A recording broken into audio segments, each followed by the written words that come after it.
Thank you for staying with us. You're still watching Sunrise, coming to you from channels from our headquarters in Lagos. And before we talk about Junior Achievement Nigeria Lead Camp for Girls, we'll quickly nip over to Ekiti and talk to Sheung. Sheung, what's going on at the moment? I was going to ask you the other time that I see very long queues. Are people going to be patient enough to wait to vote? All right then, okay, so I'm not on the right queue. This queue is for the elderly, the pregnant, and those who are somewhat frail, maybe who are not feeling too good. So I don't belong to that class. I'm still very young. So they are the ones who have been on this privileged queue. On this other queue, there's a queue for the young and the agile and the art. So they're the ones who are on this queue. So it's going to be a long one, like you just said, and it's been a long queue. It's about 4 hours into the election since the polls opened. Let me give you an update of what has been happening around the state. We told you that we're going to keep tabs on what is happening across the state.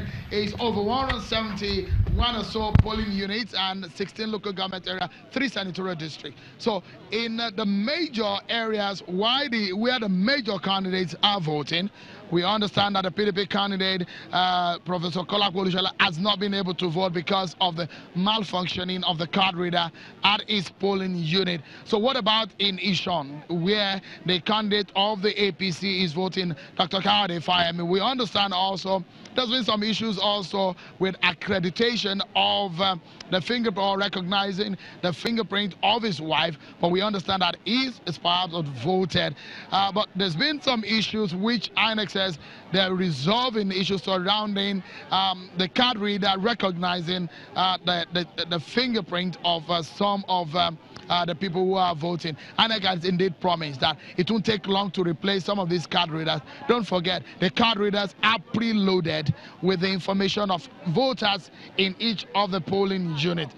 Look, for a moment, look across the road. This place is the Jonathan Memorial School in Ajilosun area. So there was an incident that happened, which we will be showing you some of the images right about now, where policemen were chasing after those who were allegedly buying votes, and there was a situation of a man who threw up one of the bags where they had money, and the police accosted them and seized one of them, took them away in their van. Perhaps you've seen some of the images, and we are trying to get to the root of the matter, where that man is, the man who is said to have been in custody, the police officers, what they have been able to gather, what the money is meant for. But if you look at it, this place is keenly manned, and if you look at the queue, is sunny right here, and so a lot of them, you see the anxiety and anticipation in some of these voters. It's a long queue, but they are dogged, waiting for their turn to vote. Let's show you what is happening on this other side of the divide. It's where the voting is taking place, the ballot box. And here is where the real deal is. You know why it's a real deal? If you cannot get through this phase, you will not be able to vote. This is a register. So this woman here, her name needs to be cross-checked, her details need to be cross-checked on this list. Her PVC is being read on the card reader. The card reader machine is the brain of this exercise. It has all the information. So our thumbprint, the biometrics process going on, when that is recognized. Let's listen to it for a moment.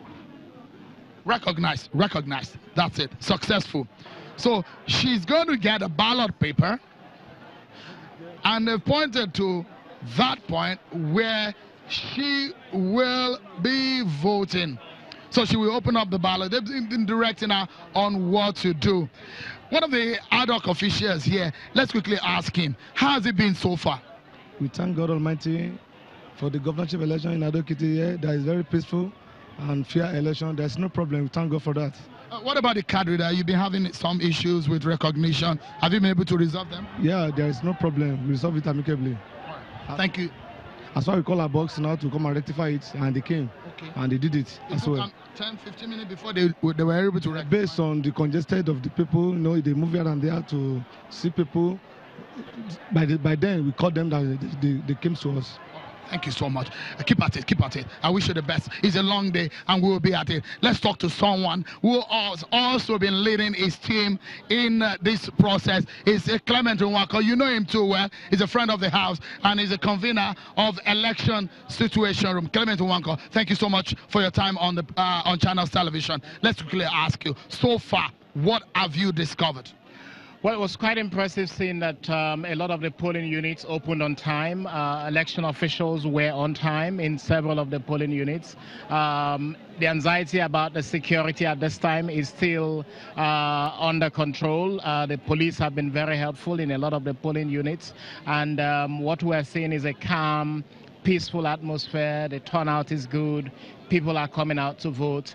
A major concern is the use of money in elections. We've seen a lot of monies being exchanged for votes by the political parties who are contesting in these elections. And I think it's something this country needs to face up to, that the abuse of the electoral votes by votes buying is a major, major issue. You envisaged some of these problems. You highlighted major concerns before this exercise. For you, INEC, have they met up to expectations? I can't reach a conclusion now. I think that given what has happened, given the early turnout, given the presence of election officials, given that where there have been complaints about the card readers, they've been addressed very quickly. I think that so far it's good to see what INEC is doing. I think it's a huge improvement at this stage, but we haven't seen voting conclude. We haven't seen the counting done. We haven't seen the collation process. But at this time, I think that there is very little cause for concern in terms of INEC's delivery up till just before noon today. Police professional in your thing? I think the police has been quite responsive. There is police presence in almost all of the polling units we've been to. Maybe in some cases not up to 4 that they promised, but very civil. The vote buying has been a major issue. I can understand that they have not been asked to apprehend offenders at this time, but it's a major issue that we need to deal with, vote buying. All right. Clement Nwako, it's a pleasure. Do stand by. We will try to find you and get to know what your team are finding out in all of the areas. Our team are also on the ground to know what exactly has been going on. Well, it's Jonathan Memorial School in Ajilosun area of Ado-Ekiti in Ekiti State.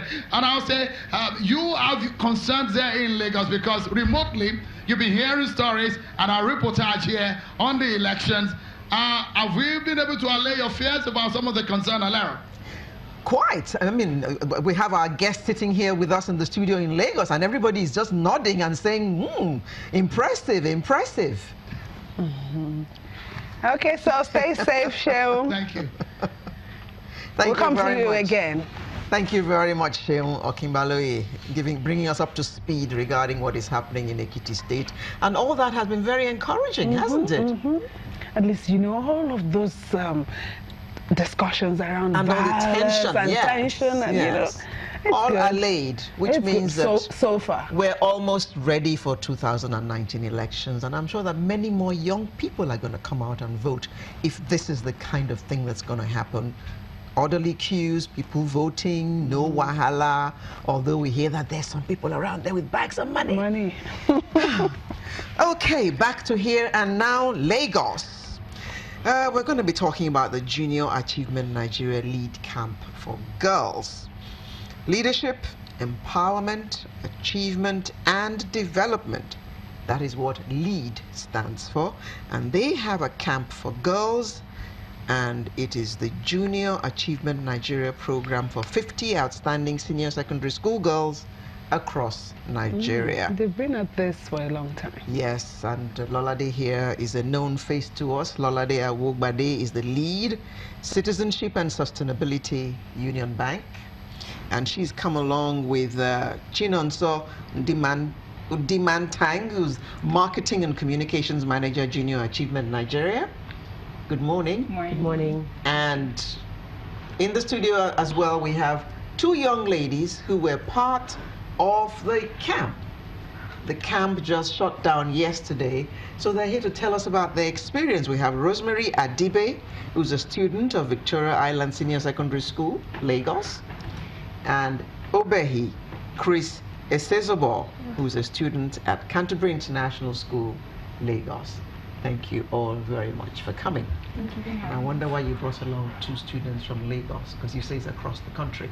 True. Yes, because the other students had to fly out very early this morning. Oh, they've all Yes, gone back so to... we have students from... Okay, great. Now, Balade, I'm sure I asked you this question last time, I'm going to ask it again. Now, tell me, what is this LED camp all about? Okay, so LEAD Camp is, as you mentioned, a camp for intelligent young ladies.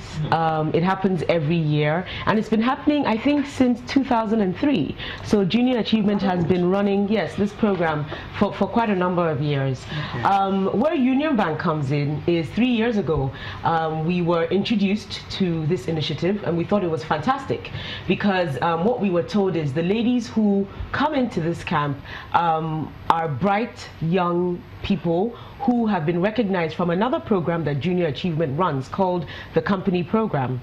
And so we thought, oh wow, fantastic. So as Union Bank, we decided that in order to help give back to the society with a special focus on women's empowerment,